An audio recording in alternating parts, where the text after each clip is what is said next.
Gold की कीमतों में आई रिकॉर्ड तेजी के समय देश में ई गोल्ड के बढ़ते चलन को देखते हुए कैपिटल मार्केट रेगुलेटर ने आगाह किया है कि ई गोल्ड में निवेश से बचने की जरूरत है। उन्होंने ऐसी सलाह दी है कि ई गोल्ड में निवेश ना करें।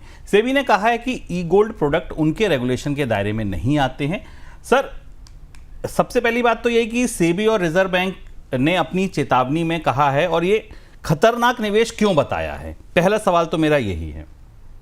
सेबी और आरबीआई गोल्ड को लेकर हमेशा गफलत में पाए जाते हैं और यह बड़ा स्पष्ट बात है जो दिखाई दे रही। ऐसा ही गोल्ड लोन के मामले में हुआ। एक सीमा तक गोल्ड लोन भारत में बांट दिए गए, तब आरबीआई को यह समझ में आया कि इसकी पूरी नीतियों में, व्यवस्था में बदलाव की जरूरत है, पारदर्शिता की जरूरत है। तब बैंकों को निर्देश दिए गए। भारत में जो डिजिटल टोकन में छोटे छोटे लोन का एक पूरा बाजार तैयार हो गया। उसके बाद सेबी ने यह चेतावनी दी और सेबी ने कहा पूरी तरह अनियमित है, जोखिम है। जबकि लोग बाजार में खुलेआम पिछले 3 साल से 4 साल से तमाम प्लेटफॉर्म्स अपना गोल्ड बेच रहे हैं। सेबी ने कहा डिजिटल गोल्ड का वो नियमन नहीं करता। थैंक यू, अब बहुत देर से बताया आपने देश को कि डिजिटल गोल्ड आपके नियंत्रण में नहीं आते, तो जो बेचा जा रहा है वो कौन बेच रहा है।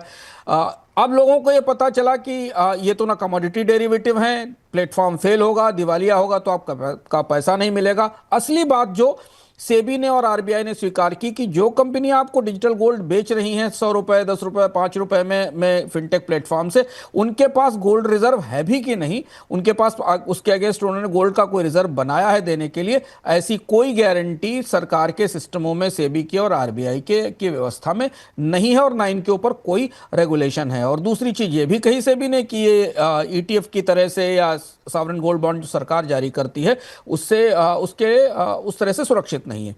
आरबीआई ने कहा कि एनबीएफसी और बैंक इस पर लेवरेज नहीं कर सकते, यानी अगर आपका डिजिटल गोल्ड कहीं रखा हुआ तो उसे आप दिखाकर बैंक से लोन या कोई क्रेडिट नहीं ले सकते हैं। ब्रोकर्स को और आरआईओ को डिजिटल गोल्ड बेचने की मनाही 2021 में की गई थी, लेकिन फिनटेक पता नहीं क्यों किस कानून के तहत डिजिटल गोल्ड ऑफर कर रहे थे। आज भी सभी बड़ी फिनटेक प्लेटफॉर्म लोगों से कह रहे हैं कि आप 10-10 रुपए, 100-100 रुपए का गोल्ड खरीदते रहिए। सर, दूसरा सवाल ये कि जिन्होंने पहले से खरीद रखा है वो अब क्या करें? उनके लिए क्या आगे की दिशा लगती है आपको?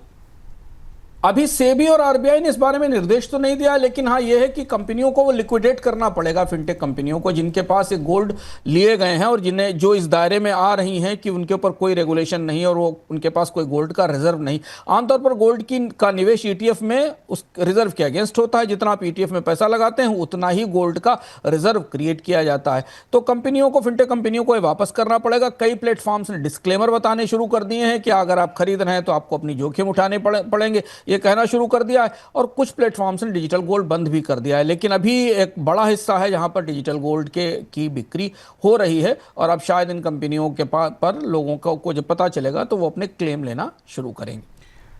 सर, एक छोटा सवाल और, मतलब आप सोचिए इस समय सबसे ज्यादा पसीना किसे आ रहा होगा कि एक तरफ तो चलिए वो लोग हैं जिन्होंने डिजिटल गोल्ड खरीदा, वो अपना कन्वर्ट कर रहे हो, पैसा लेके दूसरी जगह जाएं।